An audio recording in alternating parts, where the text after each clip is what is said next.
Welcome to Wholesale Hotline, where we cover everything to do with wholesale real estate. I'm Jamil Damji. I'm Brent Daniels. And I am Pace Morby. And together we cover the most important parts of wholesale real estate. Lead generation. Conversion of sellers into contracts. And dispositions. Guys, remember when you're watching this show, do us a favor and squad up in the comments. Make sure that you are liking and subscribing to the YouTube channels and in the Facebook group Wholesale Hotline. Most important, we want to know we're doing a great job for you and helping you build your business. So go give us a review on iTunes and or Spotify. So squad up and enjoy the show!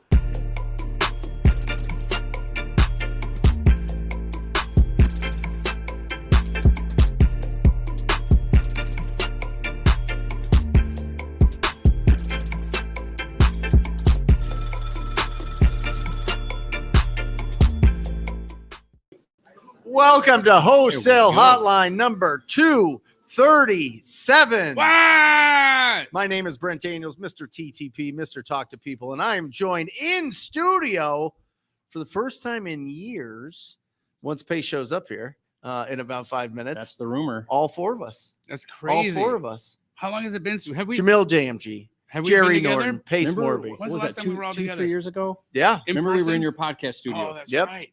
When we Yeah. were We're talking about regulations. talking and about the stuff. regulations. Yep. Now all together. Awesome. Yeah, it's fun. Welcome, everybody. Welcome. Live Hey. audience. Let's hear ya. Is it normally like this? Live audience like this? Normally like this? Yeah. Yeah. that's Yeah. fun. It's always filled. That's so yeah. fun. Isn't that awesome? They came from Tucson, some of them. That's right. Who's here from not Phoenix? Awesome. Oh welcome. man, like that's like Wow, half welcome. Thanks for coming down, the, guys. yeah, you guys You've are been great. awesome. Jerry, It's you fun. doing any deals? Few deals, yeah. Yeah. What's oh there he is. We're all here. Yeah. How are you, man? Wow, the freaking four guys are all together. That's it. This is crazy. When does this ever happen? All right, so let's see you. Let me back. All right. Oh, We'll look at that. officially Look at this. kicking this is thing off. beautiful. Yep. It still looks like we're in two different locations, though. That's funny. That's right. What's up, guys? Live show. Amazing. We got vegan tacos outside. Is there? There's tacos outside, but not Awesome. vegan. Any vegans in here? You're not allowed. Please leave. I'm just kidding. I'm just kidding. Jerry, Did you come straight from the airport? I can't literally walked right in Oh my from the gosh, airport. Yeah. Pace. you've been on a plane all day? I got a call from Trump on Sunday. Yeah. And I got invited to go to Mar-a-Lago to talk about affordability and real estate. And he's putting like a real estate group together.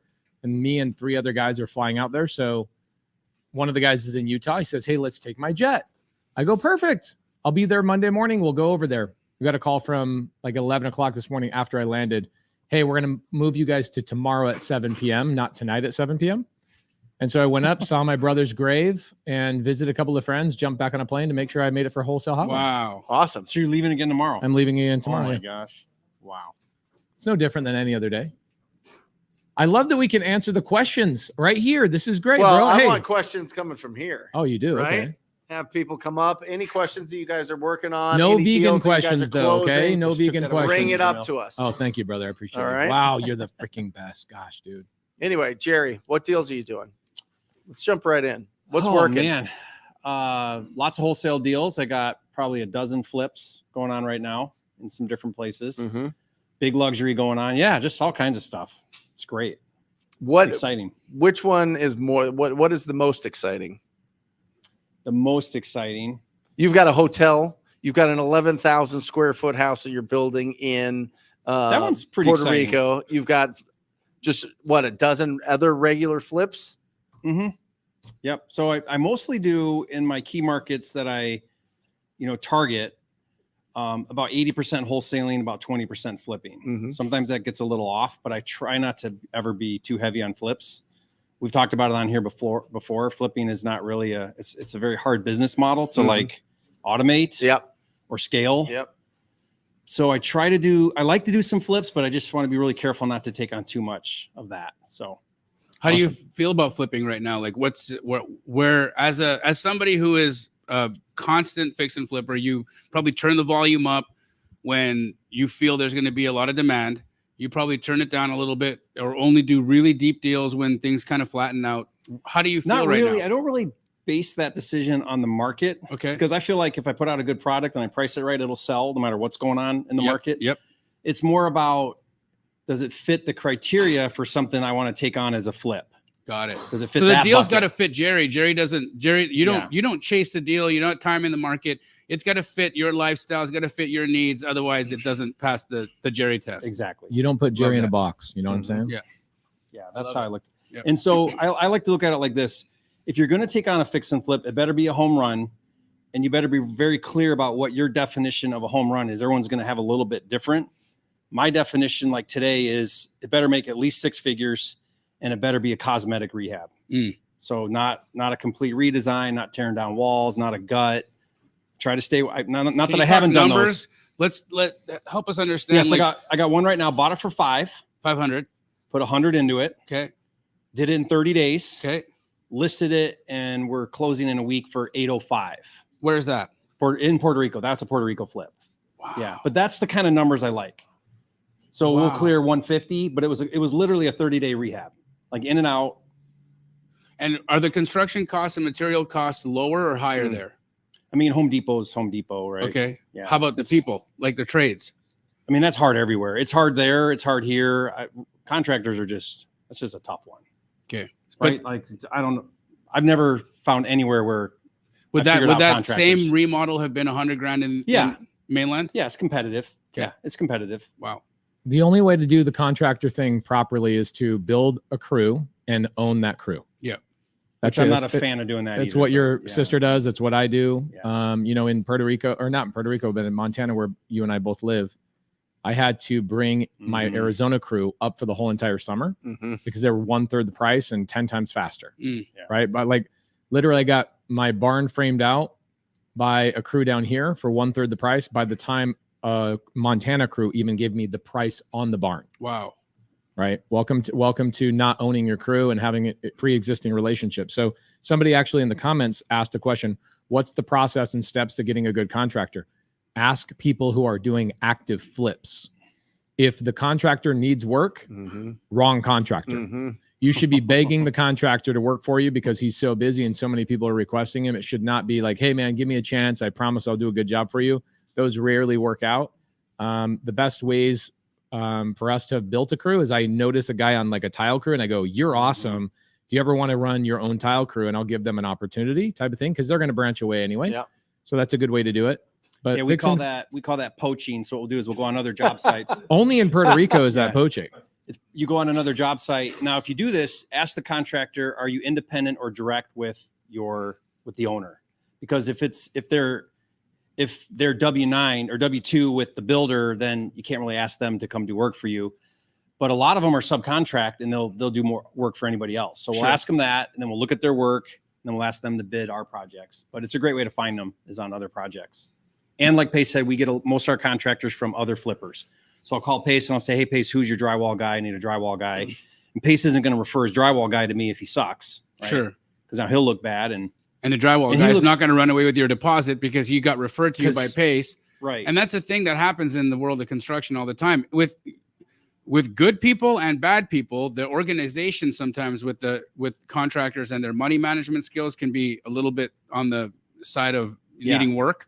And I've seen it. I've seen like good people not be able to do what they said they were going to do Yeah. because they've painted themselves into a corner. The other tip is you want to hire owner operators. So like if a guy shows up with a nice logo on the van, he gets out with a collared shirt and a clipboard, you're screwed. He's that's- fired immediately. That's retail. Sure. You know, they're going to be 3 times the cost because of 2/3 of that goes to the marketing and the sales guy to land the job. I just seen that the other day.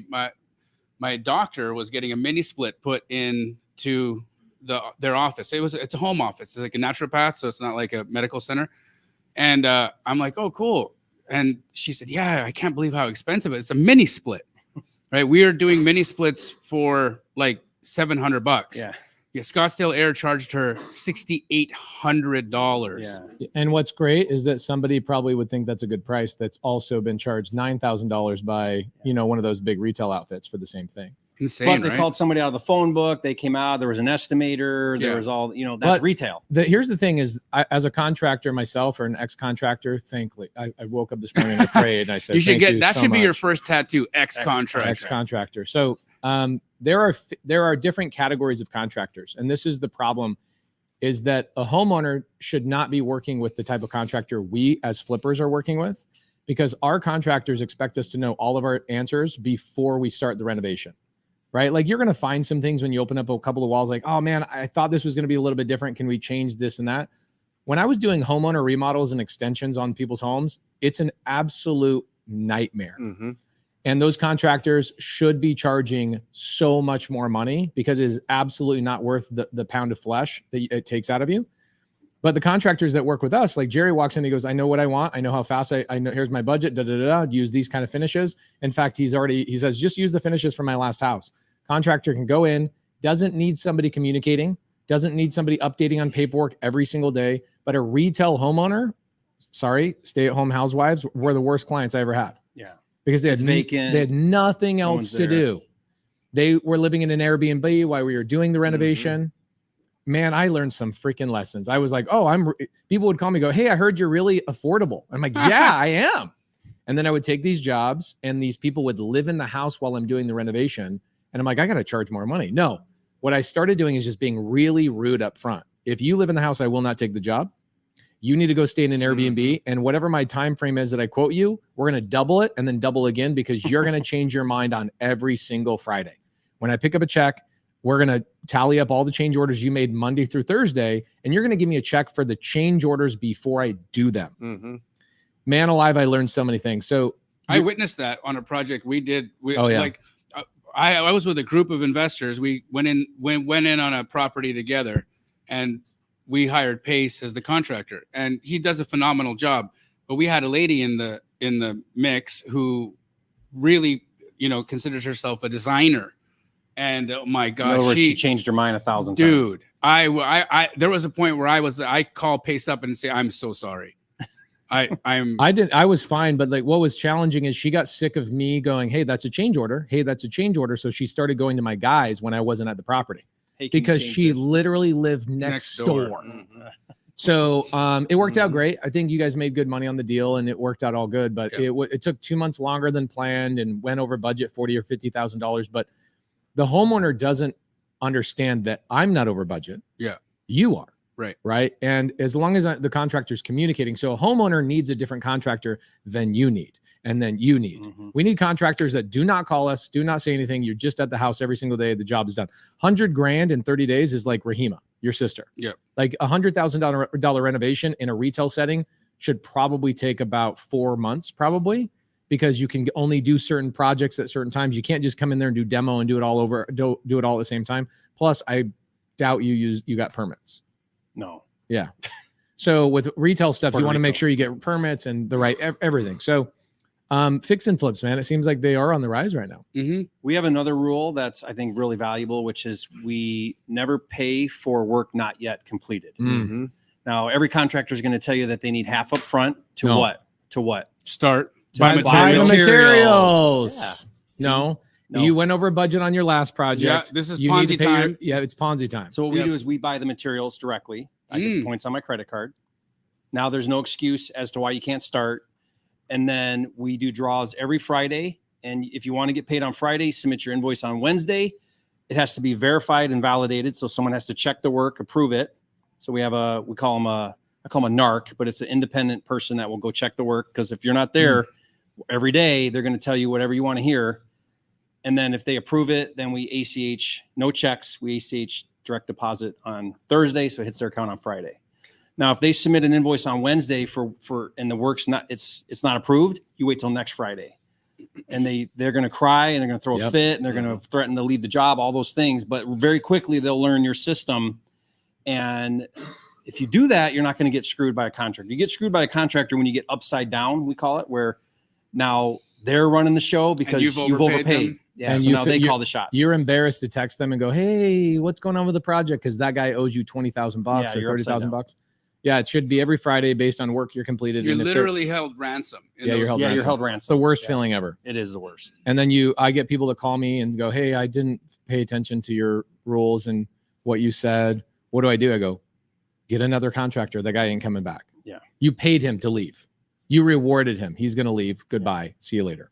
And talking about fixing and flipping versus wholesaling, people that say, "Oh, I fix and flip as a wholesale, like a full-time job." I'm like, that's not a full-time thing. It's a side project.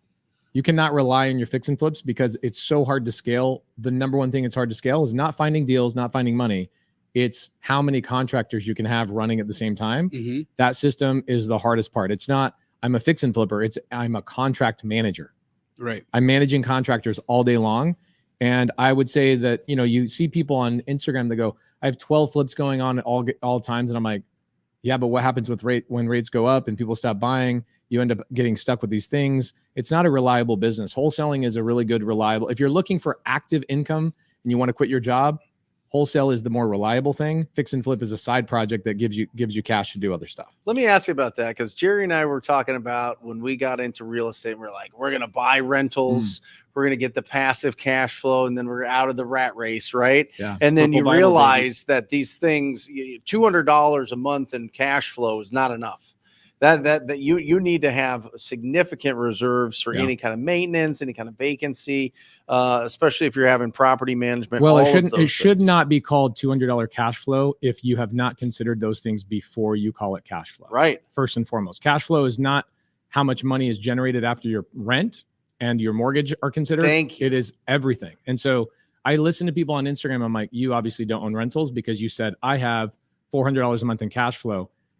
$400 a month in cash flow in our community is considered after my management, I call it the war chest. Yep. Rainy day. I have to put money into the war chest because we had Cody Barton and we haven't bought real estate together for 3 years, but 2 months ago we had $60,000 in pool work on 3 rentals in Arizona. Yeah. 60 grand in 1 month.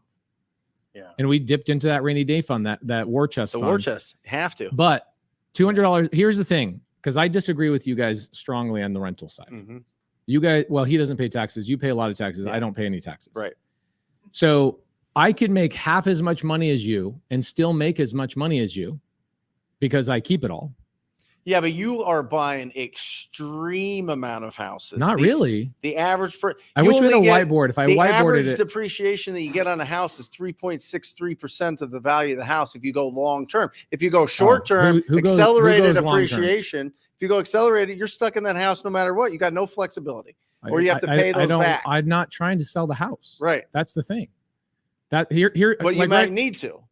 if you and need then to, the then reason you're you a get into single bitch, family as first and opposed to- foremost. If you need to sell It could. if you Yeah. sell your rentals, kick yourself in the nuts. It could, right? And I agree with you. You should hold them forever. You But you buy single family because of the flexibility to liquidate, as opposed to a bigger project like commercial and or Multifamily. apartments, right? And so sometimes there's I tougher years than disagree. I others. think the smart people. I think you and I actually agree on all of this. Yeah. What we don't agree on, I just want to stir the pot so that we can. I get appreciate- some and I livelihood appreciate it. here. You know what I mean?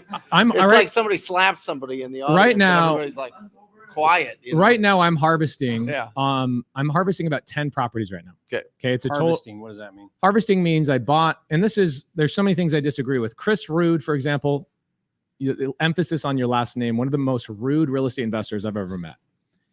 Snarky, just negative comments. Even though I've helped the guy and done nice things for the guy, he's just rude. He'll say some stuff like, "Oh, well, you bought a property with no equity." I'm like, 99% of real estate purchases on the planet were purchased with no equity. Yeah. People, let's get one thing straight. Equity is not, "Oh, I put 30% down, now I have 30% equity." No, you put 30% into a house that you bought full retail, you dumbass. Mm. Okay. Shut the F up with this. I have 30% equity. No, you took 30% of your cash and Yeah. put it into a property you paid full retail. So everybody that's doing the Burr strategy go, "Oh, what I like about the Burr is that I have a lot of equity." No, you don't. Mhm. You stupidly took your grandma's money and you put it into that property and put 20% down. You don't have 20% equity. Because equity would be after you get your cash back. Equity is money you have in your pocket after the asset is sold. That's what equity and you is. get your cash back. And you get your cash back, your original investment. That's what equity is.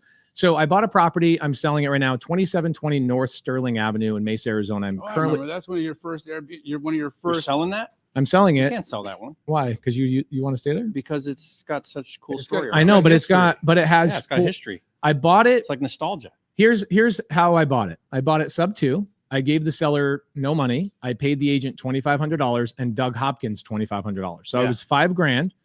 They couldn't sell it. Why? Because it didn't have any equity. Only children purchase for equity. Children purchase for equity. Okay. Grown-ups have other active income. So wholesaling, fixing and flipping, lending, for example. I do have a lot of properties that cash flow tremendously, but I buy this property. I put 40 grand into it. So not only did I pay I'm already 5 grand over retail. They couldn't sell it at 372,788 was the purchase price. Yeah. Set 372,788. I'm currently selling it for 680 right now. So Wow. about How many 300 years? 4 years. Okay. That property, I got an average of $3,000 a month in net cash flows in Airbnb for 3 years. Then the HOA was like, we don't like Airbnbs. This is also, I think, HOA or Airbnbs suck. Sorry.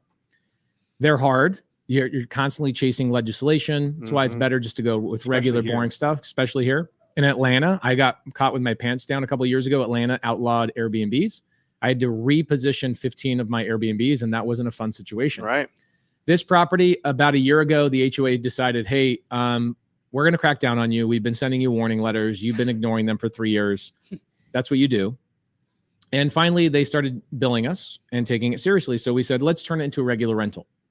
And it doesn't justify the payment anymore because I have so much Right. to harvest out of the property. Yeah. So I look at that 300 grand that's sitting in the property. I go, I could do a bunch of things with this, but it's not cash flowing a ton. It cash flows like $400 a month. So you as the investor go, it's time to sell that property. And Brent Daniels is correct. What am I actually doing with that property now? Am I selling it and taking the cash out? No. I took accelerated depreciation on that property, Mhm. and the property has made me $300,000 in capital gains. What's your recapture on it then? I'd probably have to cut my $300,000 gain in half. I'd probably pay Does about everybody understand that? This is the thing that a lot of people misunderstand. When you take a depreciation write-off, it's not a tax. It's That's a for tax accelerated it's- depreciation. It's a tax deferment, Yeah. Yeah. which means if you don't depreciate it the full 27 and a half years, when you do sell it, if you sell it, like in Pace's case, you now owe back all of that write-off you took. correct. So you're Or- saying on yours, you're going to have about 150 grand in recapture. So I took 7 years of my 27 and a half years of depreciation. So the IRS, who doesn't understand depreciation? Let me look you in the eye so we can understand this. Okay, young guy back there. What's your name? Nate, what up? Nate the Great. I love it. You have to You- understand this. Nate is Nate, great. This is a fundamental skill. You know what's cool about Wholesale Hotline? You have no idea who you're sandwiched between. You're sandwiched between Kyle Kargas, gangster investor for 16 years, unbelievable human being. Love this guy. He's loaned me money. Okay. And you've got Scott Garcia to your left. Okay. Multi-millionaire. One of the first people that I ever took on a ride along like 5-6 years ago. Amazing guy. You are in the midst of greatness, which is really, really cool. Okay. So here's why grown-ups buy real estate. And you want me to stir the pot or not? Yeah. And You're on the people, air, if you so. if you get stuck wholesaling and that's all you're doing after 10 years, you are not ever going to be wealthy. You might be rich. You will never get wealthy doing wholesale. You just won't be. You'll have to take your wholesale income and you'll have to invest it in other things. Wholesaling alone will not get you wealthy. It just won't. I don't know one person besides Jamil. Jamil could sell his wholesale business right now and he could become wealthy by selling his wholesale business, but the business itself did not make him wealthy. Does that make sense? True. Okay. Wholesale is the greatest business on planet Earth. I'm flying in today and as I'm landing, I'm like, how am I so lucky that I met Jerry Norton, Brent Daniels, and Jamil Damji? And I'm looking at this big city and I'm like, how did I get so lucky to meet like my Yeah. best friends in this big old city? I found my Great. people. So lucky. It's the greatest business ever. However, I don't want to be worth 5 million or 10 million. I want to be worth well over $100 million. I want Kamala Harris to take my money. Okay. I want to battle with her. right? So You want to pay I want to pay unrealized capital gains. unrealized capital gains, right? I want to be in Let's that face category. it, if you're paying unrealized capital gains, To be unburdened by what had been. That's right. I want to be who the federal government is constantly talking about on stage when they say tax the rich. Perfect. Okay, if they're not talking about you, you haven't been working hard enough and you haven't been investing enough. You want to be that category, right?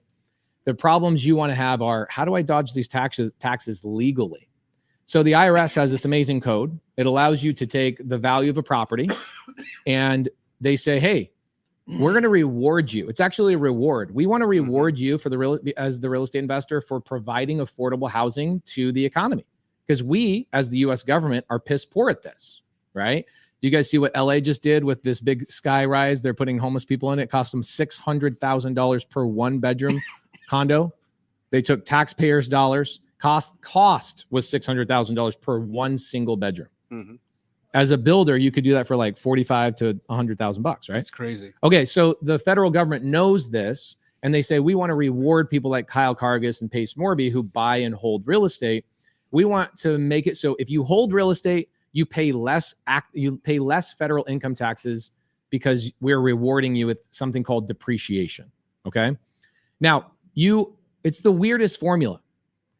Let's say that I wish I had a whiteboard because I could whiteboard this out, but basically they reward me and I could either take a little small reward every year for 27 and a half years. Where does the 27 and a half years come from? Nobody knows, including the IRS. Apparently, if you leave the house alone and let it sit in the elements, It'll in disintegrate 27 in and a 27 half, years. not 28, not 27, 27 and a half years, Yes. it will disintegrate to nothing. So that's their algorithm, not ours. It wasn't a politician. It was the IRS that came up with this algorithm. It says if you hold this property for 27 and a half Let's see the years time lapse and you on do that. no repairs on it, Yeah. it will be worth nothing.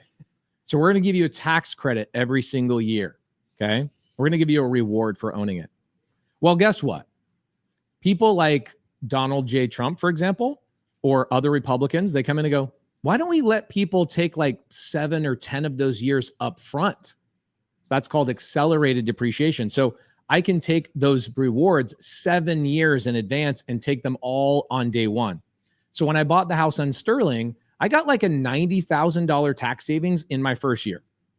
$90,000 in tax savings, which means I went out and earned 190 grand, let's say, in active wholesale income, and I avoided paying $90,000 on those taxes because I bought one property. 90 grand. However, I've only owned that property now for 5 years. So that means I have 2 years that I took in tax benefits that I still owe back to the IRS. Does So why that not make sense? just hold it for 2 more years? Because it's just, you look at the 300, first and foremost, I don't want to sell any of my properties and take the cash. The game is never hold the cash. You don't ever want to touch that money. It's not your money. Okay. It's a game of leverage. Okay. Buy, borrow, die. That's the equation. You buy, you borrow, and you die. That's it. Okay. That's how you become a billionaire. Okay. Now, what am I doing with that 300 grand that I'll get out of that property is I will 1031 into my owned, I have a fund called the Sub 2 Fund, and all I buy is seller finance multifamily properties. So I will 1031 that into my fund. I will avoid paying taxes on that $300,000 gain, and my 2-year little increment thing will be absorbed into that bigger purchase. Now, I wish I had a whiteboard. I could break it down a little bit more simply, but now what's the game? That 300 grand is over there. I've got 8 other properties I'm selling right now, totaling somewhere between $3 and $4 million in money that I've acquired by just sitting on it for 5 years. $3 or $4 million. That means by sitting on property and not even considering cash flow, tax benefits, or anything on 8 properties. Think about this. I bought 8 properties in 2019, and right now I'm harvesting close to $4 million in just appreciation. $4 million. How many people in here feel like they could be done with life with $4 million? You can. Okay. The guy with the sunglasses inside, you can't. But I can tell you, you want to know how to be done with $4 million? If you gave me $4 million and you said you can never work another day in your life, That'll give you $32,000 a month in income if you put it with a hard money debt fund. Jamil and I both do this. Jamil has a hard money debt fund. He puts money in. His is Cap Fund 1.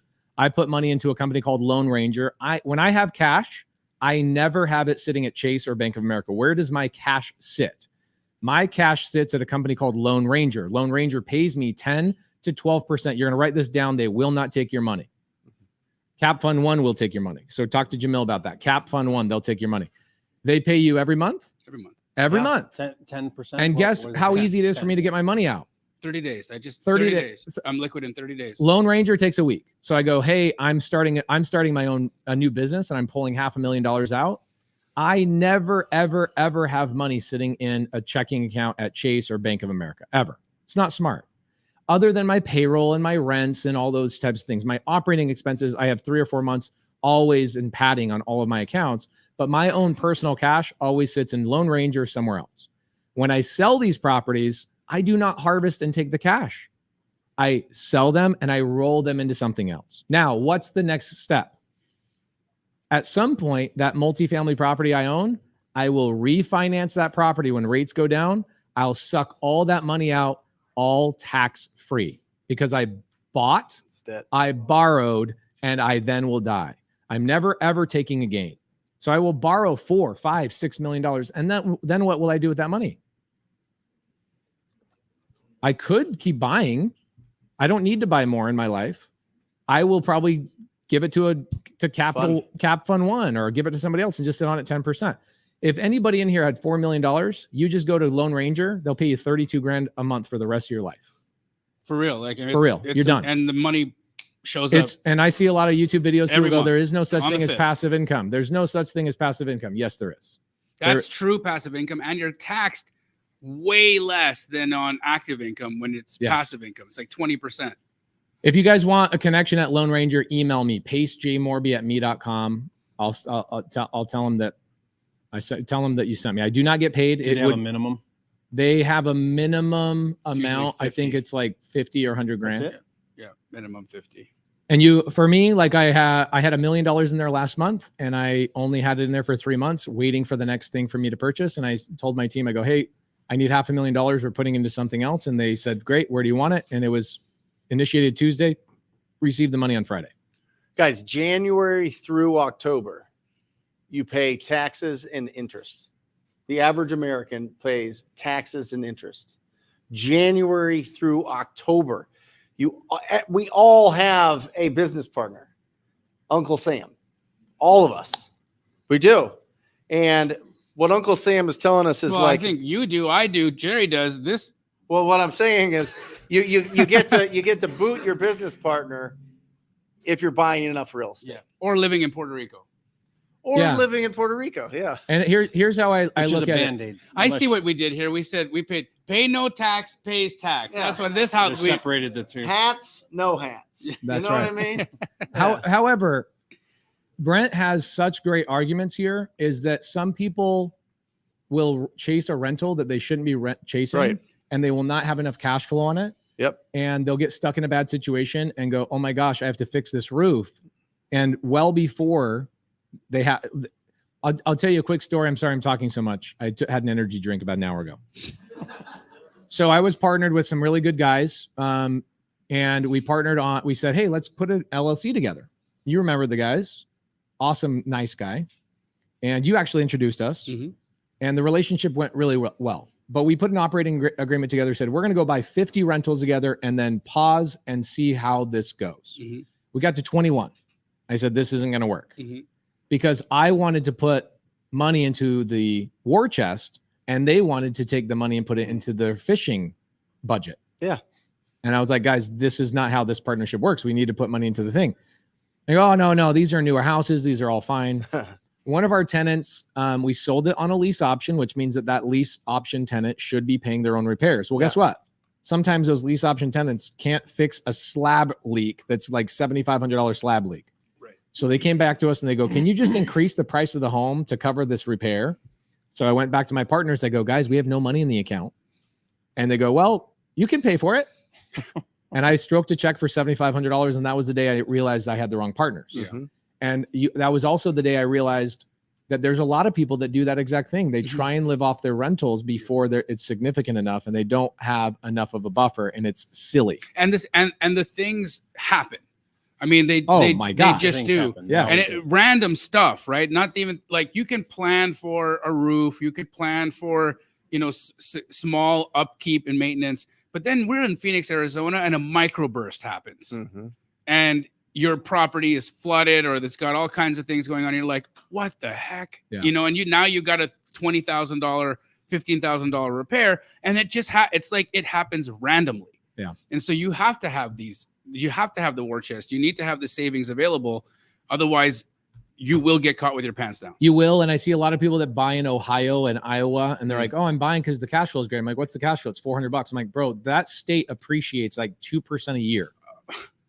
It's horrendous. Smart, intelligent real estate investors, they start in single family because you can have more at bats. You can build an active team. You can have more deal flow going through. What we did is, as I made my transition from 90% wholesale, 10% buying and holding, to now 70% buying and holding, 20% wholesaling, and 10% wraps. I made that transition. As I acquire my rental properties, I get paid 15 grand up front. So like Kyle loaned me $60,000 on a deal. I actually paid myself $15,000 out of his 60 grand. Did we pay you back yet? Okay, cool. So, but I got paid to buy a rental. I just set it up in a way that I'm like, I need to get paid up front. I need active income while I'm waiting for my passive income. And so what Brent's argument is really good. Don't start buying a rental portfolio because you think you're going to live on the cash flow. You should not be living on the cash flow unless your rentals are making like $3,000 a month in cash flow net after all expenses. Well, the beautiful thing that we have when we wholesale is we get to see what everybody else does with the properties.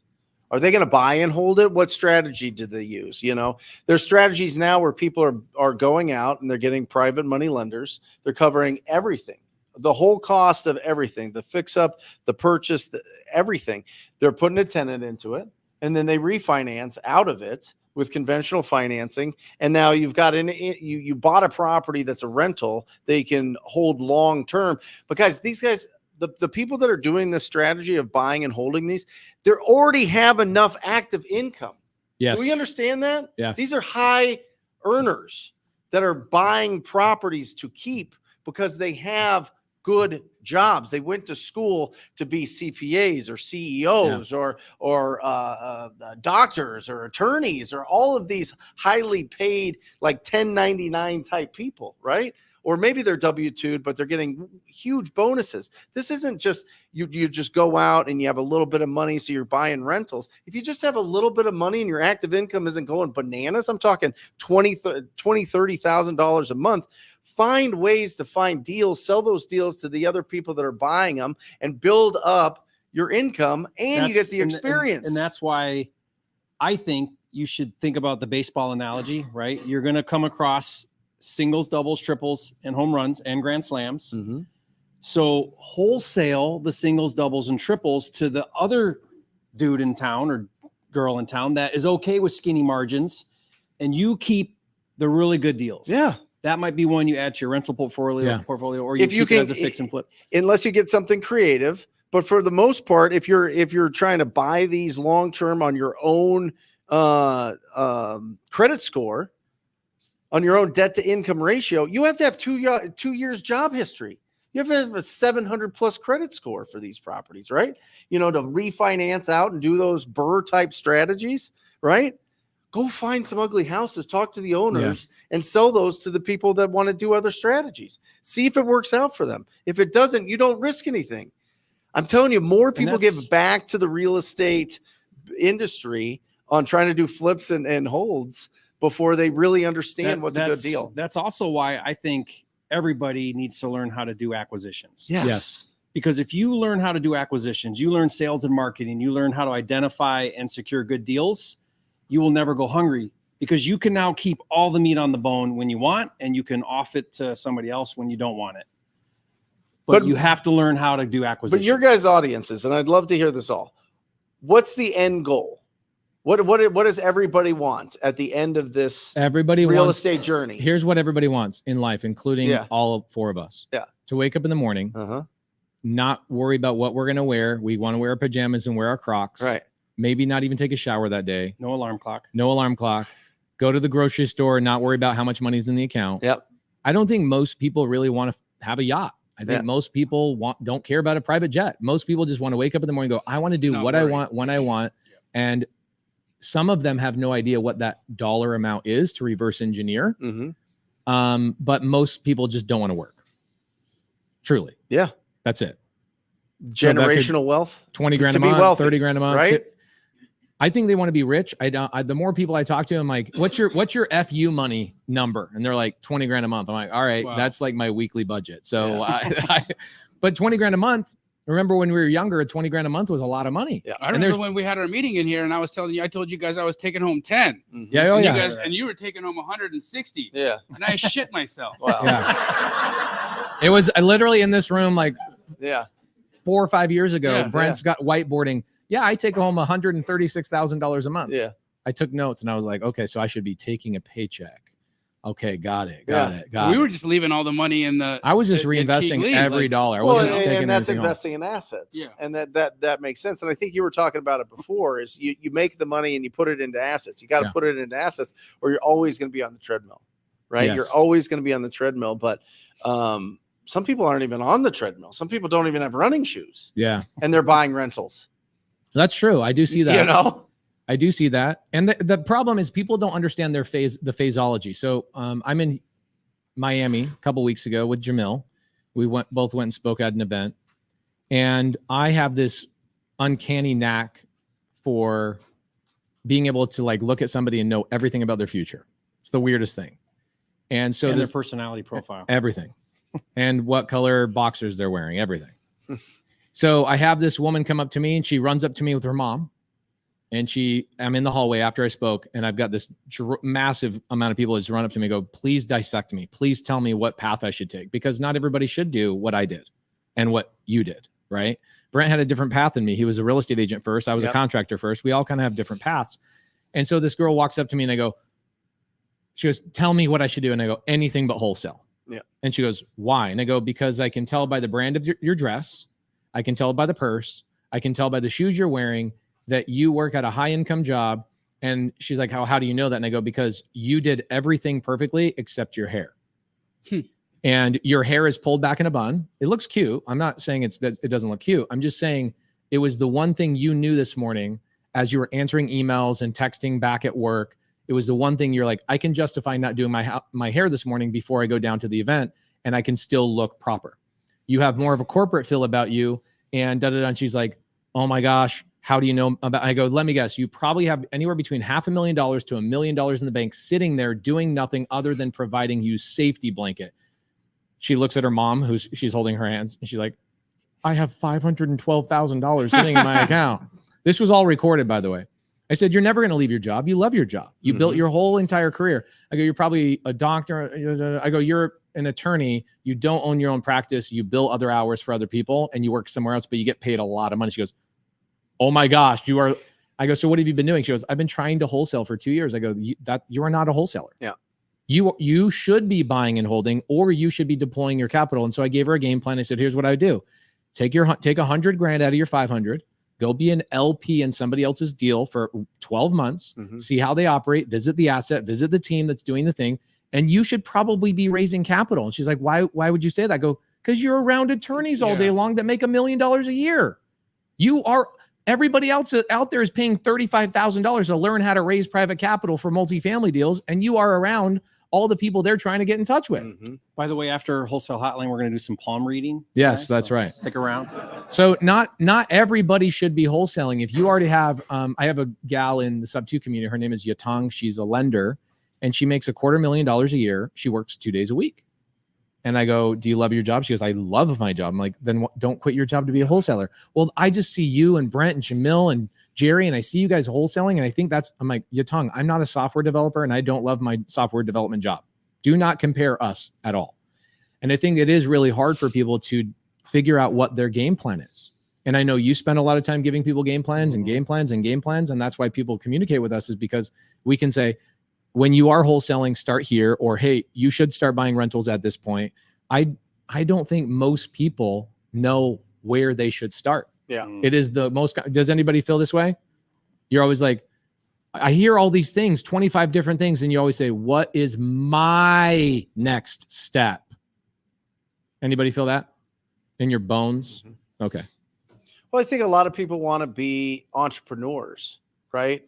And when we're starting out, unless we're really good at systems, really good at leadership, and have the experience in the businesses that we're running, it's tough. Yeah. It's really tough. There's a You get learning curve. There's a self-employed big for a learning long curve. time, right? Yeah. You were out knocking doors. You were making the calls. You were connecting everybody. You were making calls. Nobody even knew who you were. And you were making calls and connecting and finding all the deals and selling all the deals. That was all just yourself. that was my trick. yeah. I just told everybody, don't ever say my name. And then all they did was say my name. right. I told every agent, I will do business with you under one condition. Don't tell Don't anybody tell who anybody. I am. Yeah. And they're like, ooh. I'm going to tell And everybody. they couldn't help it. they couldn't help it. They just I went, got It sucked was into a that secret. vortex. Yeah. I was. Yeah. Did you get sucked into that vortex too? Of like, Uh-huh. who's Jamil Yes. for like a whole year? I was like, so I told Rachel, the girl who From was, Josiah, by the way. Josiah's like, I can't tell you. He went to Hillstone with me. We're having a nice French dip sandwich. nice. We didn't split it, but we had our own sandwich, is what I mean. Anyway, hey, you want to split a sandwich? That'd be weird. And he's like, yeah, I got this secret investor. He's buying like 12 deals a week. And I was like, what? And he's like, yeah, I can't tell you who it is. And I was like, why not? And he's like, oh, he told me not to tell anybody. And I was like, Genius. so I have to talk to wish you. I wish Josiah I have said to this talk to to me. you to sell deals to this guy. Yeah. Okay.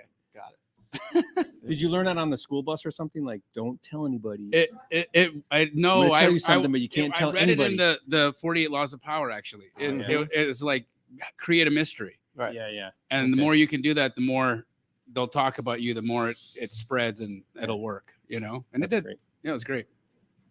I want to talk about this for just a second. Maritza Howard says, Pace, I need you to give me a Zoom so I can have you tell me my real estate pathway.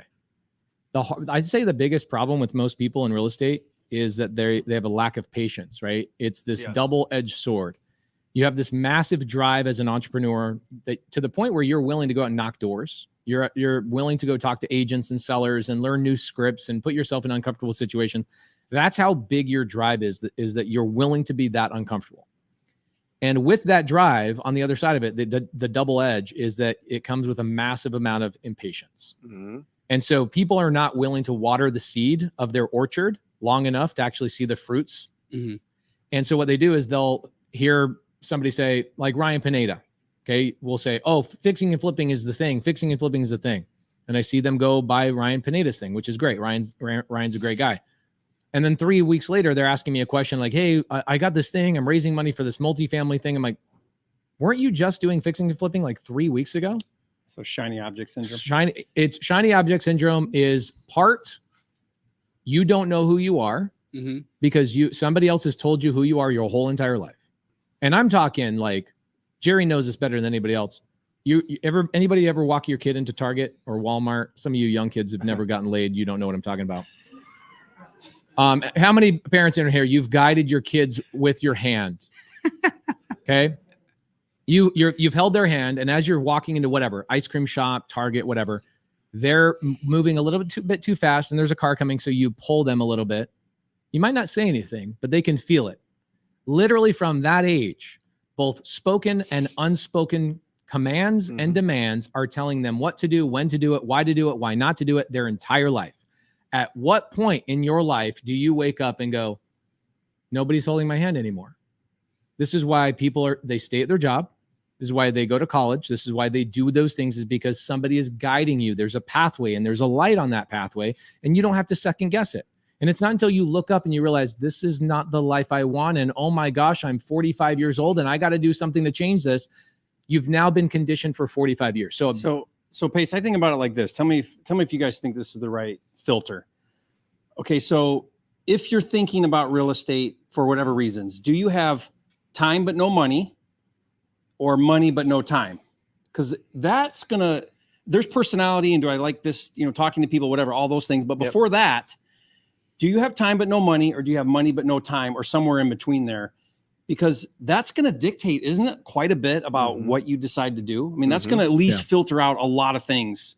yes. Because if you have time but no money, that sort of limits your ability. You really need to just go create. You got to transact. Right. Like that tells me, okay, you need to go transact. You need to bring in money as fast as you can, So which is transacting. Yep.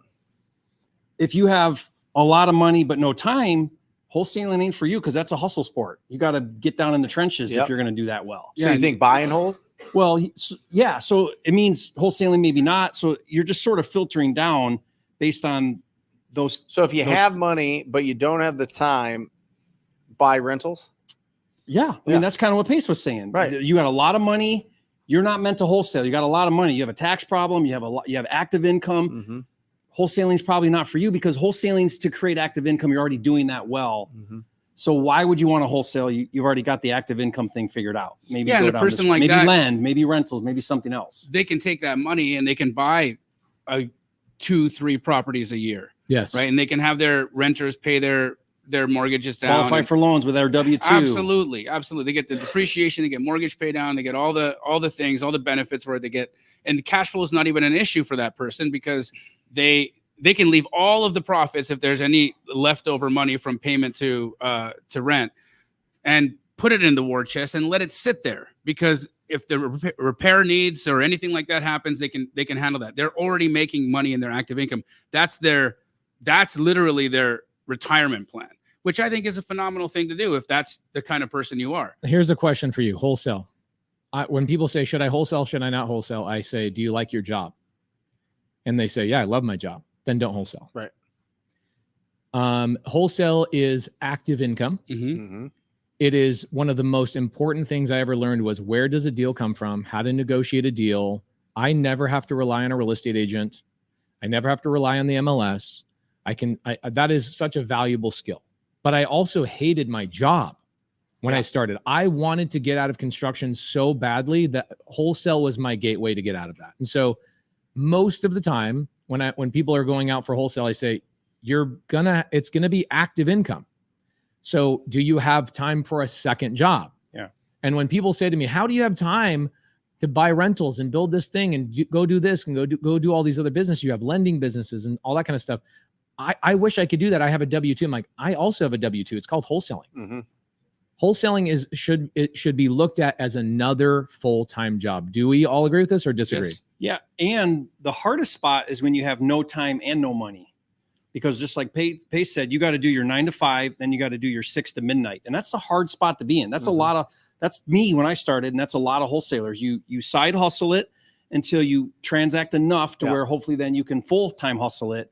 But it's all about that active income. So I think people need to look at it like the time and money thing and make a correlation there. And at least that will tell you, should I go left or right, and point you in some better direction. Yeah. I had a broker real early on in my career, Chad, and the interview that he had was really simple to see if he would take you on to his brokerage. He'd go, "What are your monthly expenses?" Okay, great. What outside income do you have besides this, what you're going to be doing here? What a great question. Right? How And- much time? And if it was, I don't have any money, Yeah. he hired you, right? I don't have any income, like my spouse isn't paying for me. Like he wouldn't hire the handsome Comfortable guys person. that their Yeah. wife was a high paid attorney, right? He's like, you'll never do any business, and vice versa with the husbands and He was wives. looking for and- hustle. What he was looking for hustle. Hustle, He was yeah. looking for, you need to have that hunger. If you already have money coming in to pay for your expenses, you're not going to do this work. Yeah. You're not going to do the work. You're gonna fall back on what's comfortable. You'll come in, you'll drink the coffee, you'll come to the brokerage meetings, but you'll never sell any properties. That was me. I had 2 kids and one on the way, and I was like, "This minimum wage job ain't gonna cut it Yeah. for Right. my family. I mean, I got to do something else." I got to have 8 more kids. And they eat a lot. You know, Yeah. Your Costco bill's got to be like $5,000 a month. $1,500 a week. Yeah. Okay. $6,000. That's just Yeah. Costco. Yeah. I believe. Yeah. That's not That's including not anything else. Sam's or So do you guys buy pallets of things? Like yeah. I'll take They- a pallet of eggs. We have I'll- a forklift at the house to take it off To just get just out to the unload pantry, it from the truck. to put it into the He has an pantry. army of helpers. It's the greatest So thing. great. Even me, when I'm like, hey, I need something done at the farm up in Montana, I just call his kids. They come over and they do all They're day. great. It's freaking great. You guys are like 5 minutes away from each other. It's It's perfect. so fun. That's great. Yeah, it is challenging for people to hear that, but I really like that question. Are you starving?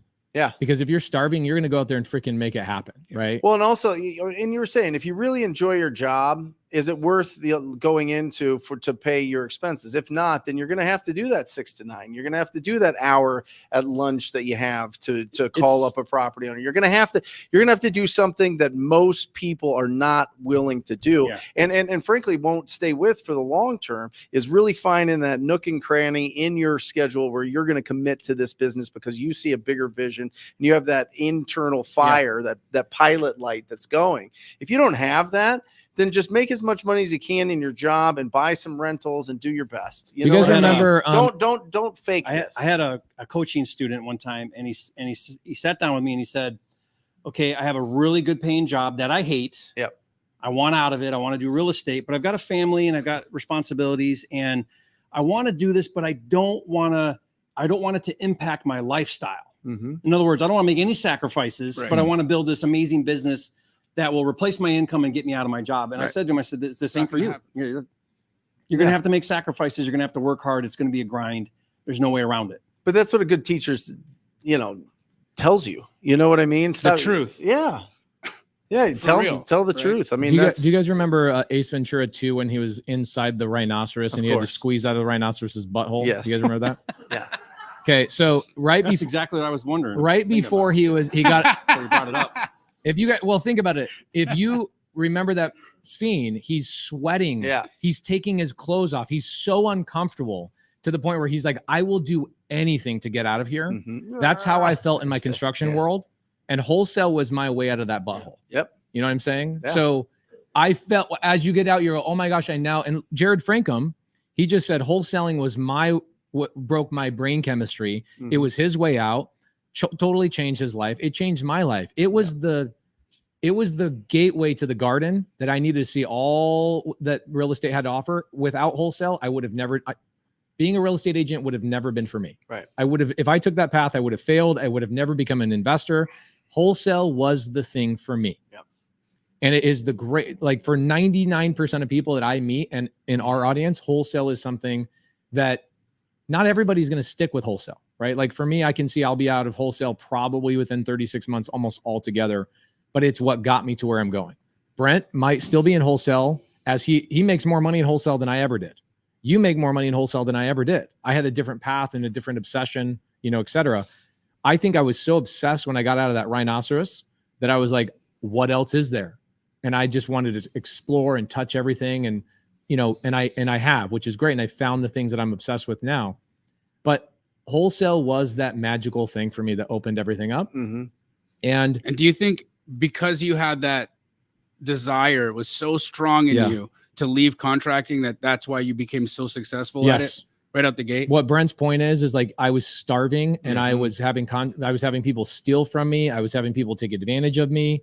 I mean, you said I was a good contractor, and 95% of my clients were people that would change their mind half the time, and I'm chasing bills all the time. We were your friends. Like, we're your friends. Yeah, but you weren't involved. It was her. It was her. Yeah. And she was actually a great person. It's just that's the nature of that business. And so I was so absolutely hungry. I was starving for a new opportunity. You could not keep me away from working on the weekends. You could not keep me from staying out late. I wanted to get out early Saturday mornings. Scott Garcia and I went on early morning ride-alongs at 6 o'clock in the morning. Did you go to the property up in where I went on an appointment with a naked lady? Yeah. Okay. He was there with the naked lady. This lady is sitting there butt naked as I'm buying her house, butt naked. And I was unfazed. I was like, I'm getting out of this rhinoceros. Whatever I got to do, I'm getting out of this rhinoceros. I didn't even make a comment about it. I should be telling that story every day. She didn't make a comment about it. Her daughter came in and said something about it. Like, oh, sorry about my mom. She's like a nudist or whatever else. And I was like, I thought I was at the wrong house when we knocked on the door for the appointment. Oh my gosh. That house, I bought it sub 2. Alec Lebec made $5,000 on it. I've made $500,000 on that one house. I still own it to this day. It's worth $500,000 more than I bought it for. Anyway, so wholesale for me is also 100% of the skills I've learned in wholesale is 100% conveyed into other things. Sure. It has transferred into everything else. How do you raise money? Because I learned wholesale. Mm-hmm. How do you talk to people? How do you look at a property and value it? And how do you know what the heck to do with that property? Because what Brent said, I watched what my clients were doing with the properties I was selling them. That's it. They gave me the blueprint. Wholesale taught me every little pathway I could ever imagine. And I will tell you, and this isn't just a hype up. I mean, we do a good job of hyping up wholesale, But when you get that $40,000 plus wire into your account from one conversation that you had with a property owner, it breaks your brain. I mean, it is something like you've never experienced. sort of if you're messes just you up. doing a It kind of- W-2 or kind of even a messes you up. 1099. It does. Messes you up because there is no other way to make that kind of money. All your nerves start going. I was like, oh my gosh, shaking. I was like, well, my eyes were watering. My stomach was all goofy. I was like, oh. I felt like somebody was going It to come was. out. Okay, It was like is this okay? Yeah. I felt like somebody was going to come out of a closet and be like, "Psych!" Yeah. My check was Somebody 25. did. It was the IRS. Yeah, but, yes. Mine was that's 25 part of the grand. game. And here's how I think about when we say it broke our brain. Here's how wholesale changed my mindset.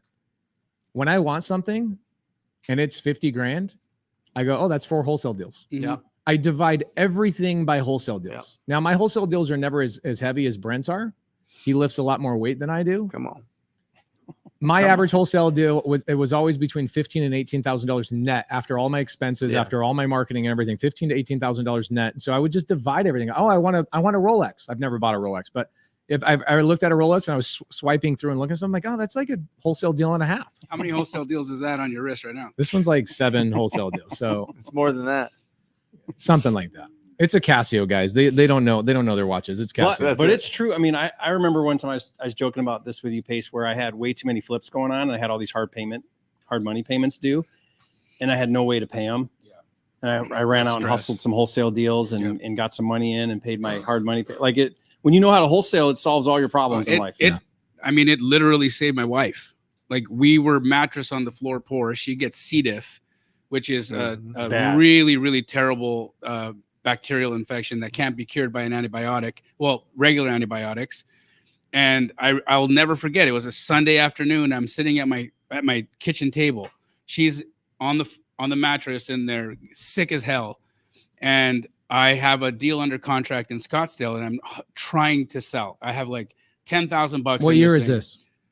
This is, we just got here. So 2012. no, it'll be right when Natalie got here and we got married, within a few months of that happening. So it's like 2013. Okay, got it. So no, before Keegley, before anything, before the Rey Mysterio Jr. Zorro. you know, before Zorro. any of that, yeah, it was like early days. And it's a Sunday, and I call Chris Iman, Mhm. and he picks up the phone, which he doesn't do a lot, but he picked up the phone, and I said, hey, I got a deal in Scottsdale. He said, send it over. I sent it to him. He said, meet me there. I go there. He walks it right on the spot, says, I'll take it. And I'm like, amazing. I have to ask you a favor. What? I'm like, I got a $10,000 assignment fee on this thing. It closes on Friday. I need the money on Monday. I need it tomorrow. Can you give me 6,000 cash, and I'll do deals with you for a long time. I promise. I like, you can call the title company, make sure that the title is clear, that the deal is real, all the things you need to do, but I need the money tomorrow. He gave it to me. I was able to go get the prescription. Everything was good. And then Chris and I ended up doing deals for a long time after that. But that's what I remember wholesale doing for me in my life. You know, that was crazy. Shout out to Chris Simon. And now she Yeah. wholesales. And now she's a wholesaler. Yeah. I did a deal with Chris Simon one Crazy. time. We made him and I both made $1.8 million on the deal. Yeah. It took 18 months, but That's your trailer. that was a 50 trailer development, and that relationship came from Jamil, and it's just so cool to see how this domino effect really works. And shout out to Chris Simon for being willing to do that, like Yeah, help he's you great. out. Cool. really is. Yeah. Freaking amazing. Yeah. Here's a good question. At what point, this is definitely a Brent question. At what point should someone switch over to pay-per-click instead of outbound leads? Yeah, if you're in a minor market, you want to have at least 5,000 to 7,000 a month in spend. If you're in a minor market, kind of under 150,000, 250,000, I would say is a smaller market, a minor market. And then if you're in a bigger market than that, you need at least 7,000 to 10,000 a month to spend in pay-per-click, and expect 6 months of that to really be building up your Google Ads account until it's really starting to pop. But once it does, it's the best. The deals close typically in 24. I mean, the time that you initially speak with somebody to the time that you lock it up is 48 hours. as opposed to 100 days for cold calls and texts. And you close it. I'm sorry. In cold calls and texts, it's usually about 70 days, 60 to 70 days before you get it under contract, another 30 to close. It's 32 days start to finish with inbound leads, especially pay-per-click, because it's intent based. They're searching for people. It's the only kind of search based marketing that you can do for inbound. It's phenomenal. And so, have 6 months reserves, 5 to 7,000 in a smaller market, 7 to 10,000 in a bigger market, and you'll do really well. Here's a good question for Mr. Iguana. I want to ask you a question. Never gets old, that one. LDB says, I'm homeless. I'm living in my car and I work a 9 to 5. And I also have a 7 to 5. I make calls from 5 to 7. I will close a deal sooner than later. Now, he didn't ask a question, but I'm sitting here thinking, I've heard Brent and Jerry and Jamil talk about, oh, if I had to go get a deal in a week, this is what I would go do. So if you had to go get a deal, and I'm not saying build an entire business off this model, but I need to go get a deal right now without cold calling, what would you go do? So you're talking about a free method now. Free method. Money, you got to do. So now it's very relationship driven. So you've got to make a relationship with someone. You got to make a connection with someone that's going to have access to deals. And there are a couple ways you can do that. You can tap into some other investors that are in that market, see what you can do to facilitate them, help them find a deal. But what I would do is I would just start calling agents and say, hey, I'm cash, right? I'm cash. And what do you have that I can make an offer on, and see if you could buy something at a deep discount, because it doesn't cost you anything. It's just hustle work now. The agents or co-wholesale JV deal. Yeah. That's the Another lowest. relationship. That's the lowest hanging fruit. I Mhm. think the fastest type of deal to the money. Yeah, if I had to do it, I'd go to Keegley.com. I'd go to the properties, click down. I'd choose a state, doesn't even matter what state, and I would find out what properties are available. I would call the rep at Keegley and go, hey, do you mind if I make $5,000 finding a buyer for you guys? What's the answer? Always yes. Please. And I would start calling buyers off. I'd probably go on PropWire Mm-hmm. on the free stuff. right there. Get a list of all the buyers in that area. Doesn't cost you any money to go to propwire.com. Okay. Just a DNA sample. Just kidding. It's free. Why do you collect those, Jerry? by Yeah. the What way? are you doing with those, Because bro? we're tracking everything. Buyers. Yeah. Buyers profiles. So I'd go to propwire.com. We did this a couple of weeks ago on Wholesale Hotline. I would go to True People Search and I would get their phone number for free. Mhm. And I would call those buyers and say, hey, I have a deal that's in this zip code. Are you a buyer? And I'd try and make $3,000, $5,000, $7,000 just JVing a deal. I would not be cold calling in the very beginning if I only had 2 hours a day. And You have time. you're exhausted, right? You're exhausted. I'd get proof of concept. I'd make some money. And It's connecting the dots, right? So Yeah. there's access to deals, and then there's buyers that want those deals.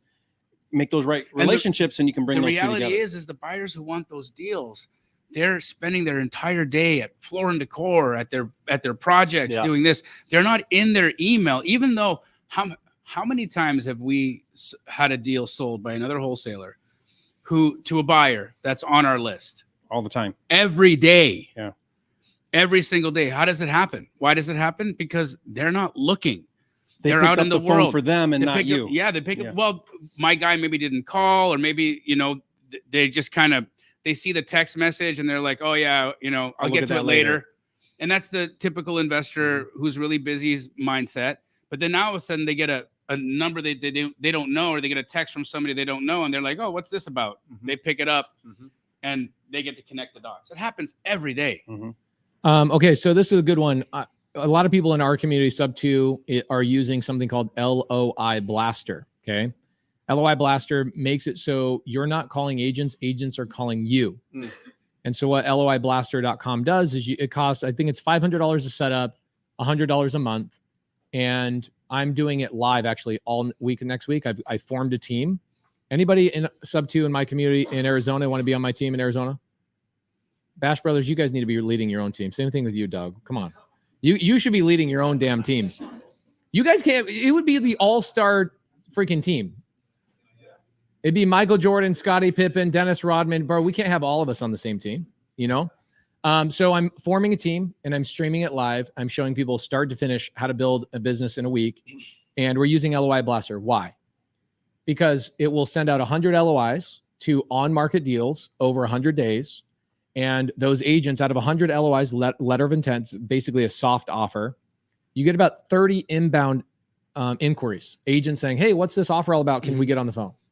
And that's an inbound deal. You're not calling agents. Okay. You're doing Jamil's method. You're just kind of speeding it up a little bit with a little bit of money.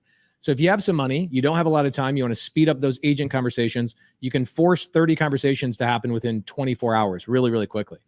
And so, yes, here's the thing. If you're a newbie, the biggest challenge is you need to have somebody like the Bash Bros here in Arizona closing those deals for you, because you're going to have too many leads. You're not going to know what the heck to do and how to get them over the finish line, right? It's like handing a 1-year-old a basketball and saying, go do a layup on a 10-foot hoop. Somebody needs to pick you up and put you right next to the rim. You know what I'm saying? That would be other leaders in the community. So yes, if you are a newbie, LOI Blaster is amazing, but you need to have a closer in your proximity that can help you close those leads. And by the way, Myron Briley is going to be on my team. He's actually driving from Texas over to my house. So he'll be here for a whole entire week. Abraham Gray. Oh, That might not be. that's not that's Abraham Gray. Joel Shipley. Okay. Ingrid Hernandez. Amazing, amazing human being. She's doing fix and flip. She's doing wholesale. She's got active income. She's got all of the things. Licensed agent as well. I saw a question come up multiple times.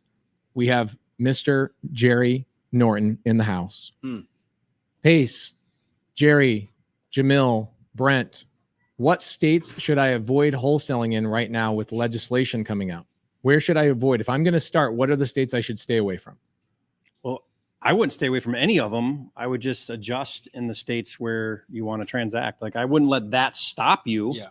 Just learn what you need to do and go do it. In fact, I think there's more I opportunity agree. where there's regulation, because you're going to weed out the herd. All the fly-by-nights and the get-rich-quick people are going to go away, and it's going to open up more opportunity. So I think you double down if there's regulation. Honestly, the people who are doing deals in South Carolina, Hugh, he's in the Astro community. He's doing a lot of deals in South Carolina, and he's closing everything and then reselling.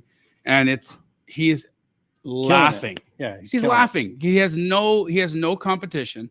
He can literally just say whatever he wants to an agent. Their phones are not ringing off the hook from investors. If there's a property that has any distress, the wholesalers are gone. I mean, there's always going to be friction. Some way or another, there's going to be friction. It might be higher interest rates. It might be regulation. It might be whatever. You got to figure it out. You figure it out. Yeah. Like to not do a market because of something like a regulation means you need to just level up and look for the opportunity. There's a door closing, but there's one opening. Yeah. Well, that's somebody who I think is saying, hey, I need a reason not to do this. And I'm like, Yeah. Give me an excuse. Right. And that's, I think that person is still working on maturity level to be able to get to, or self-awareness to say, hey, I think I need to actually take a look at myself and see what I'm really doing. Because how many times have you guys all talked to people? We all have folks that we've helped do this business, and you ask them questions and they'll say, like, you'll say, hey, so how's it been on the phones? Well, every time I talk to a homeowner, they hang up on me. Every time. Every time. All 4 times I've done it.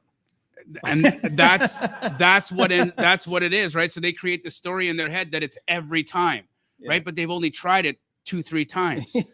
And then they have this story and they don't want to do it anymore. And they're like the first challenge, and then they stop. Okay, well, if first challenge, if you're the kind of person who gets one challenge or a days of challenge or a week of challenge and you stop, just go get a job. Yeah. If you say it doesn't work, you're right. You're totally right. Yeah. Like if you ask me, hey, this doesn't work. Yeah, you're right. It doesn't work for you.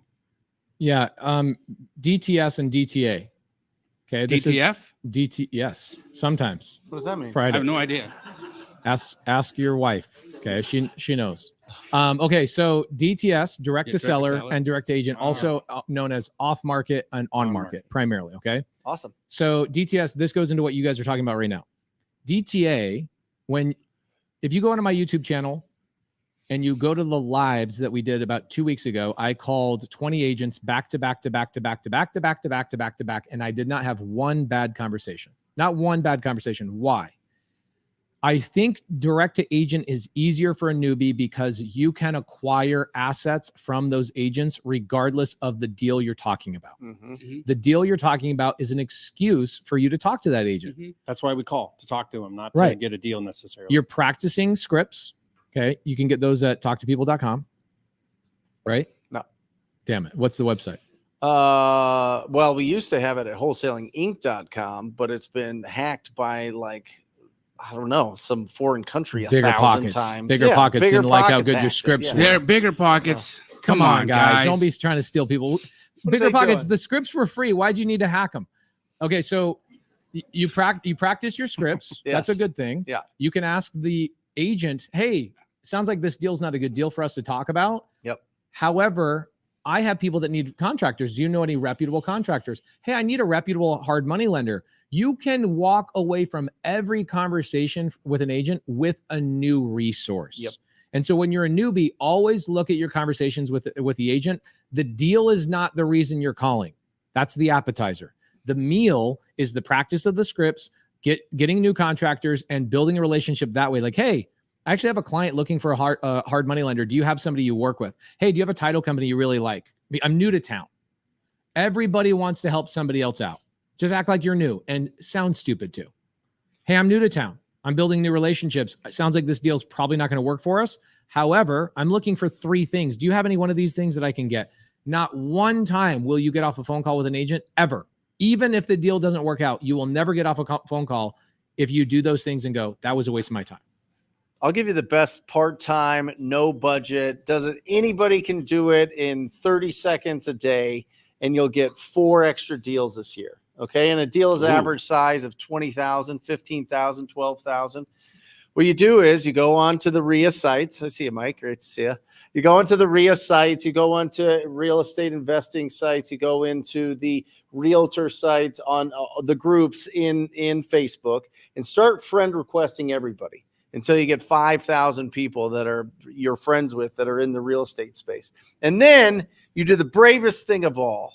You gather up every ounce of courage that you have every single day, and you make a post that says, I buy houses every day to your stories, every day to all these people that are around houses.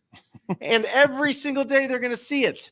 And you're going to get loud, and then all your friends and your family and the people that you're connecting with, they're going to be curious. They're going to go, why are you buying houses? You're a school teacher. You're a truck driver.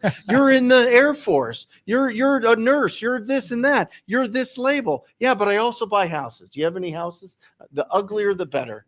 The uglier the houses, the better. The more original condition, the better. You will do free deals for 0 budget if you do that every day.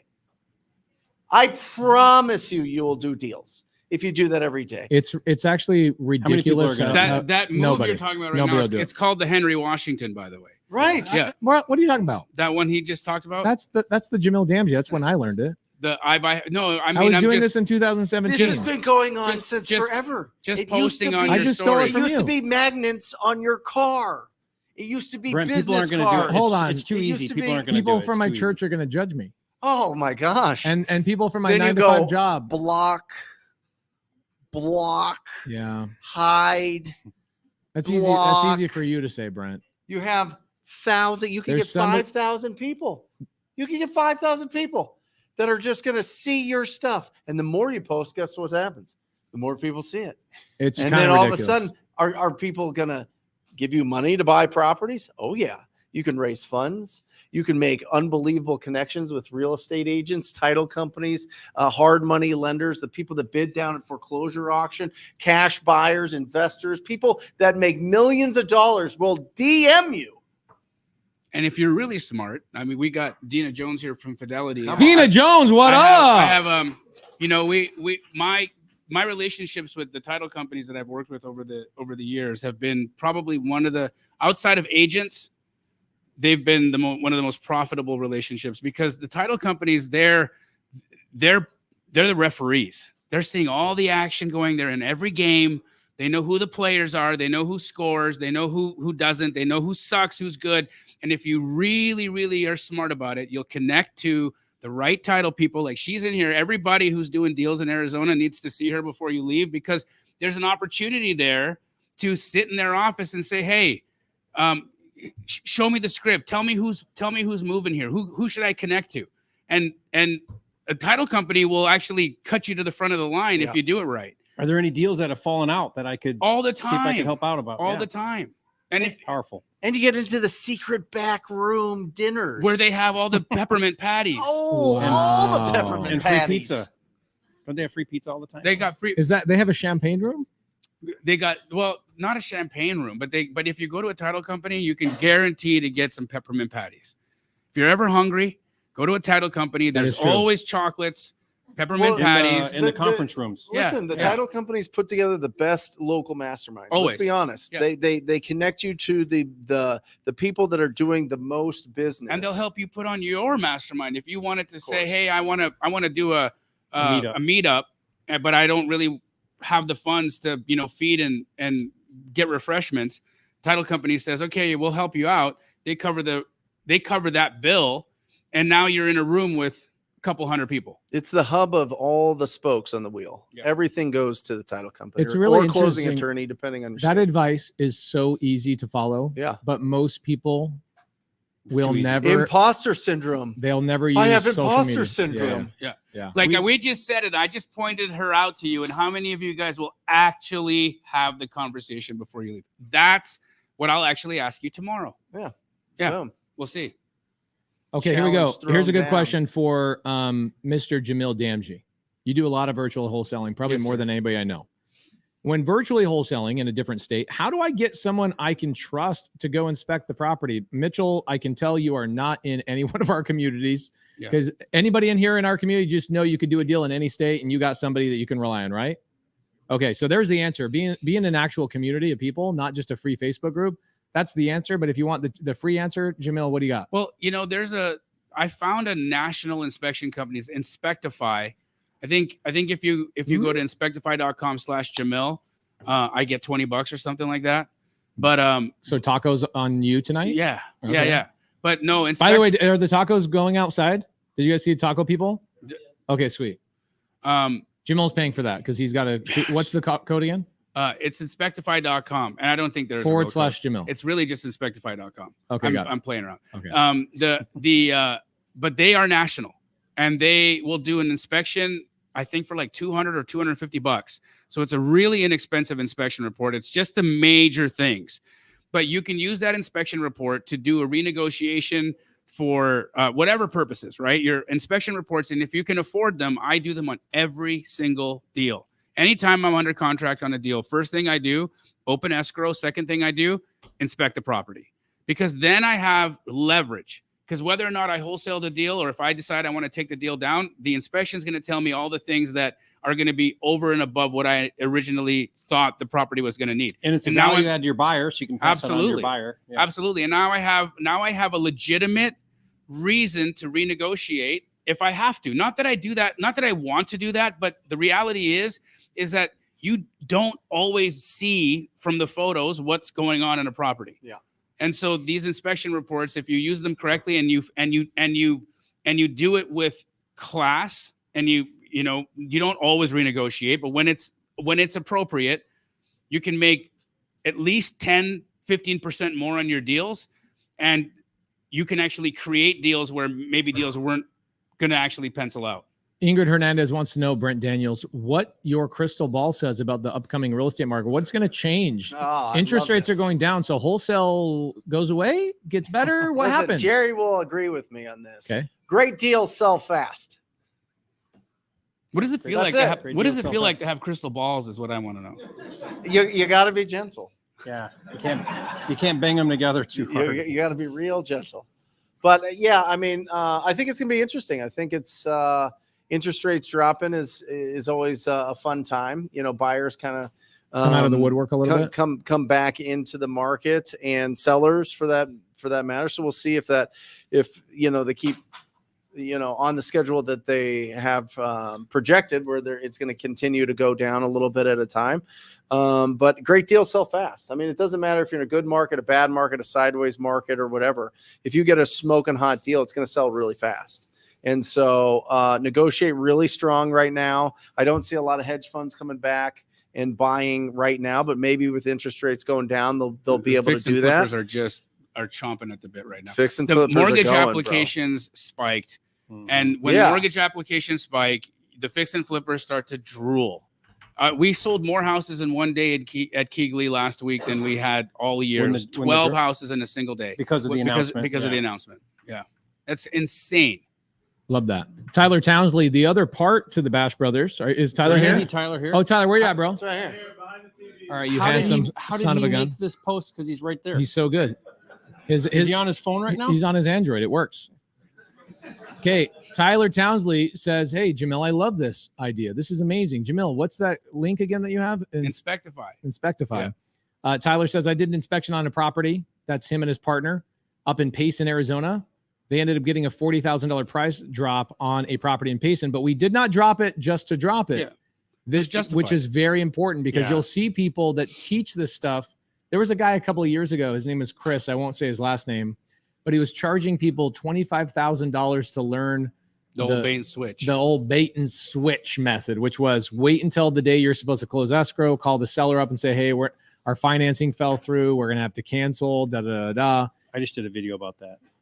Yeah, it's Are you, scum- do you it's teaching them scumbag. how to It's do that? called it's called How Not to Be a Douchey Wholesaler. Oh, really? Mhm.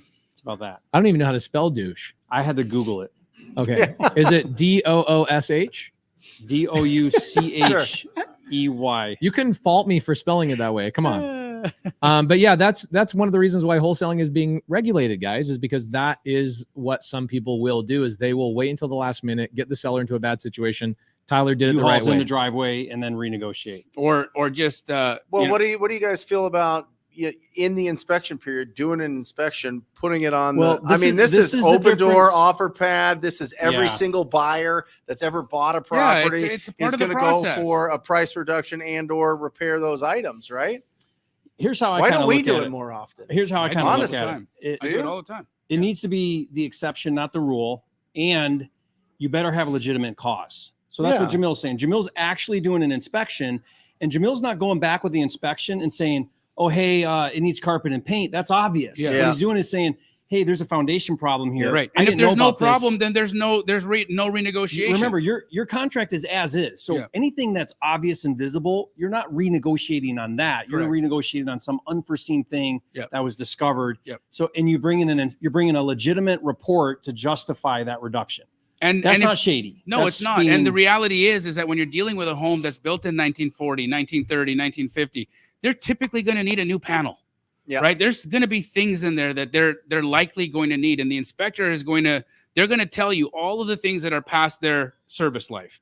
Right. Everything that visibly we looked at, we're like, yeah, that roof looked okay. Inspector goes and sees it. They're like, it's past its service life. Okay, well, now that's a $10,000 item that wasn't originally seen by my eyes when we put this house under contract. So I have cause to ask for something here. Now I'm not going to go dollar for dollar. If I see that, hey, the total of extras that I'm looking at here could be 30,000, and I'll say it. Look, it's probably about 30,000 in extras. I'm not asking you for that, but would you give me 10? Yeah. And because ultimately you're trying to preserve that the relationship. correct. And if you do that renegotiation too often, too many times, and not legitimate, you're going to burn a bridge. Of course. No one's going to Yeah. want to talk to you. Yeah. again. And I have my real estate agents that are part of our team now, and we know when it's going to be okay. Like if it's okay, for instance, if a seller is really, really, really adamant and there's a reason there's just no room for it, you don't even try. You mentioned earlier that there's a way to do it classy. And here's what I'll do. I'll tell the agent, I'll say, listen, this is a big project. I think I got my numbers right. Now, I'm not going to know for certain until we get in there and we do a formal inspection. Gosh, he's so At that good time- planting seeds. Yeah. At that time, if there's anything that comes up that I'm not It's aware almost of like right he has now, 10 kids or something. I'll let you know right away. And that way they're ready for it. You get the seed reference? Yep. Yeah. I got it. That was Jamil was saying some really dirty jokes on No, our no, live the other DTF day. is down to flip. Down to flip, bro. Oh, Okay, so you're doing upfront contracts with the agents, getting them prepared that that's something you're going to do. You're not just like hijacking the transaction. You're telling them ahead of time. You're telling them ahead of time. I may come back and renegotiate. That way they know your intention, so they're not blindsided by it. I love looking into your eyes, bro. You're so freaking handsome. That was the most Mormon thing we said all day today. I love him. I dude. love you I guys. freaking love Jerry so much. I did a live with Jamil. He was saying dirty jokes, and that most. I of them- caught you guys. they We were went right talking about over me on me and my wife in the shower. It was great. My wife and I They were went right laying in over my bed. head. Most of them. They were great. It's fast. It's fast. As we wrap up, guys, we had nearly 600 live watchers. We probably have 125 people in here tonight. Thank you guys so much. Give it up for Jerry Norton for coming in from Puerto Rico. Yeah. Okay. Just for this. Pace, who flew here from Florida just to be here to fly back again tomorrow. Yes.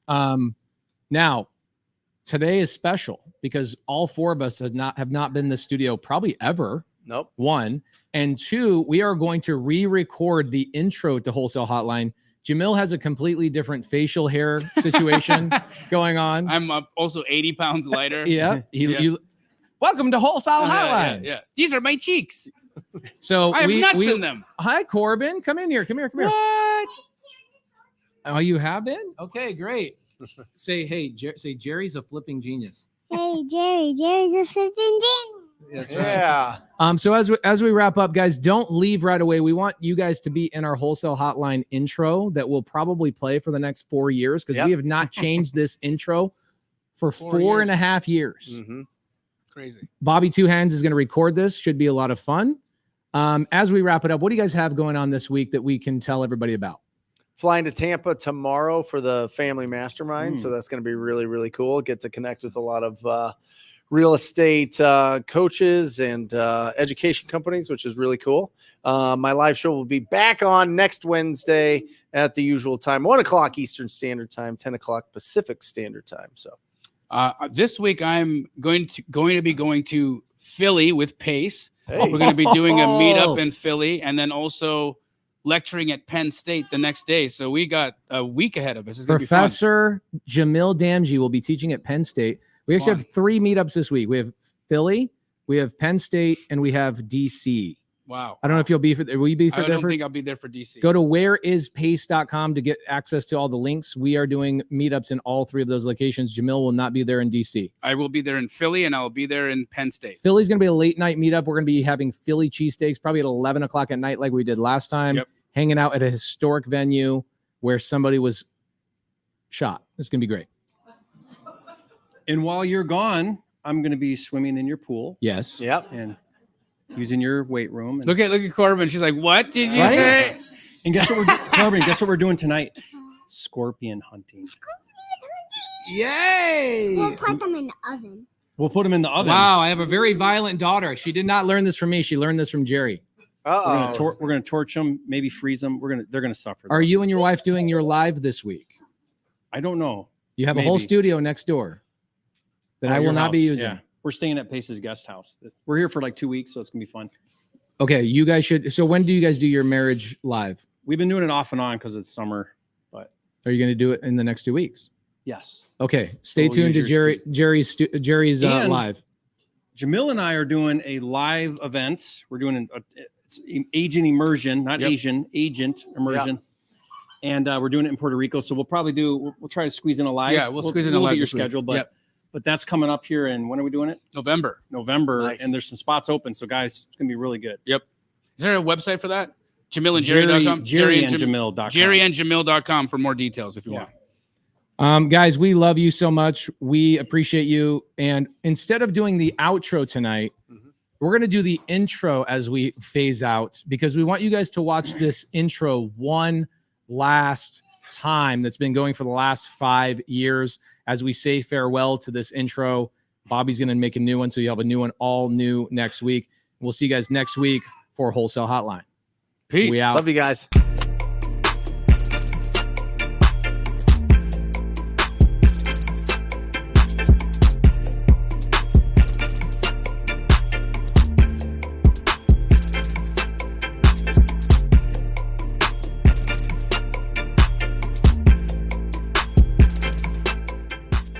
Welcome to Wholesale Hotline, where we cover everything to do with wholesale real estate. I'm Jamil Damji, I'm Brent Daniels. And I am Pace Morby. and together we cover the most important parts of wholesale real estate. Lead generation, conversion of sellers into contracts, and dispositions. Guys, remember when you're watching this show, do us a favor and squad up in the comments. Make sure that you are liking and subscribing to the YouTube channels and in the Facebook group Wholesale Hotline.